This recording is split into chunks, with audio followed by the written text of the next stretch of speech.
Hey there. Leadership energy, I trust. What the heck does that have to do with supersizing your business? Well, I'm about to disclose that. Sharon Horne-Ellstrom here, but you can call me Pajama Grandma. In case you haven't met yet, go and put hashtag pajama in the comments below so know it's the first time you're being exposed to the Pajama Grandma. Now, I have a confession to make. This first chapter, I almost didn't get to it. I almost didn't read it today. And I was going to do something else for today's Supersize Your Business. You know, share on my video or my audio if you happen to be listening to the podcast. But I decided that I would, it's, you know, a day that I can take and re-change my schedule any way I want. So I read the chapter and it made me cry. And I don't cry very much, but it didn't make me cry and sob. It just made tears run down my cheeks, tears out of each eye, both eyes, which is unusual for me because I don't cry. But when I hear something that is true for me, might not be true for you, but when I hear something that's true for me, I get a sign, and the sign happens to be tears sometimes, which is super annoying to me because I don't like crying. But I cried when I read the last line of this chapter. And so that to me tells me that it is the absolute truth for me. Now, it may or may not be the truth for you, but I thought it was fascinating. The whole iTrust is the first chapter of Cheryl Lightshoe's book. And I'm going to tell you, y'all need to go get this book and get this model. I'm going to be going over it over the next couple days and just my interpretation and quick summary of some key points I get out of reading the chapter because I'm reading it anyway, so I figure I might as well share what I learned with you. But I'm going to say go get this book because it's an incredibly unique and different approach to looking at how we are as leaders, how we show up in our life, not just in leading our businesses, but how we lead our lives, how we act and interact with other people. And I just got a huge dose of it in this very first chapter. And I'll explain why. And I don't know why, but I have always had, and I think it's pretty common in people, this really deep-seated underlying belief that I'm not good enough or that I don't deserve to have everything that I want in life. And I battle that. I don't battle it, but I deal with it on a daily basis because it crops up and shows up in my life and in my businesses in all kinds of weird and unique ways. And even though I know I deserve, because we're human beings, we deserve whatever it is that we want in life, because I know that at an intellectual level doesn't mean I feel it at an emotional level. And that's what this chapter was all about. And it explained why I feel that way and why I have those feelings. And I was like, oh my God, I had no idea.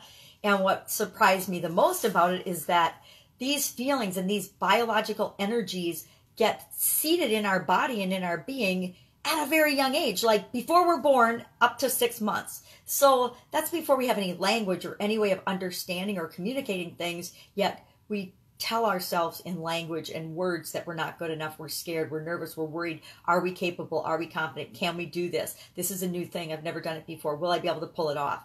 We have all this negative self-talk, and it all stems from feelings that we had based on before we were born up to 6 months old. Now, I don't know about you, but I don't remember anything up to 6 months old. I remember stories my parents told me that when I was about 5 months old, I woke up before anyone else in the house, like hours. Like I've always been a morning person. So like 4 o'clock, 5 o'clock in the morning, they would put me in the middle of the living room floor, surround me with pillows and things, and I would just sit and rock back and forth for a couple hours until everybody else got up.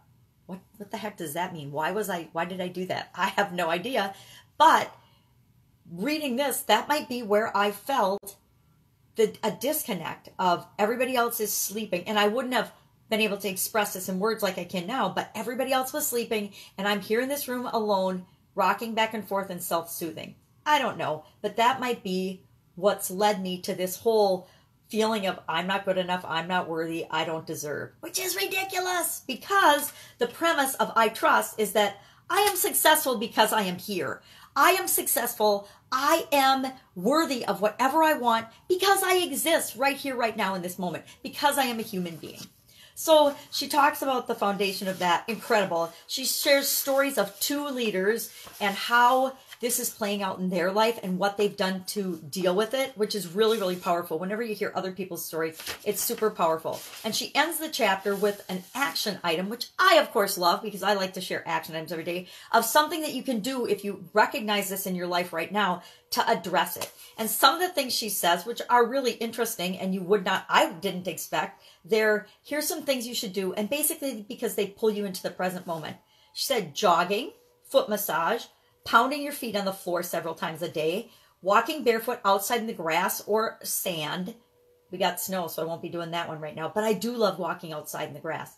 Move. Get up and move some way or shape. Sit with your back against a tree. Eat. Play with the children. Or do some gardening. I get this. All of these things connect you to the present moment and connect you to the earth and the energy of the earth and the energy of children playing.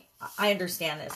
And then the action learning is to notice in your body physically, because our emotions and our energy shows up in our body physically. So if you've got a backache, that is a clear indication that this might be playing out in your life. Hello, I don't really have back pain, but I got a whole lot of joint pain.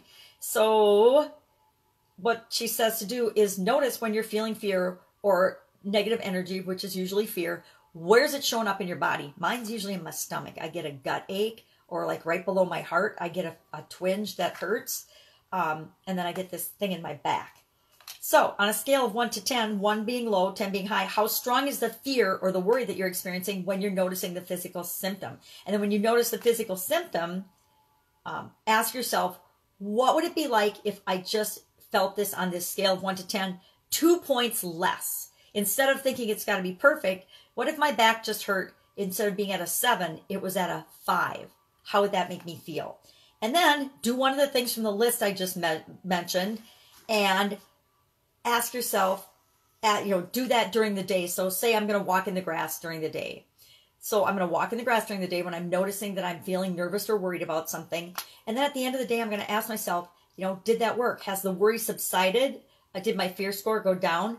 Will I use this technique again tomorrow if I'm feeling doubt, worry, or fear? And then if yes, I'll continue and I'll do it tomorrow and I'll answer the question again at the end of the day. And if not, then I'm going to pick another one from the suggested list. I'm going to try that and see if that has a better impact on my symptoms. And so then I read about Stephanie's story and what she did as she was becoming part of a new project. And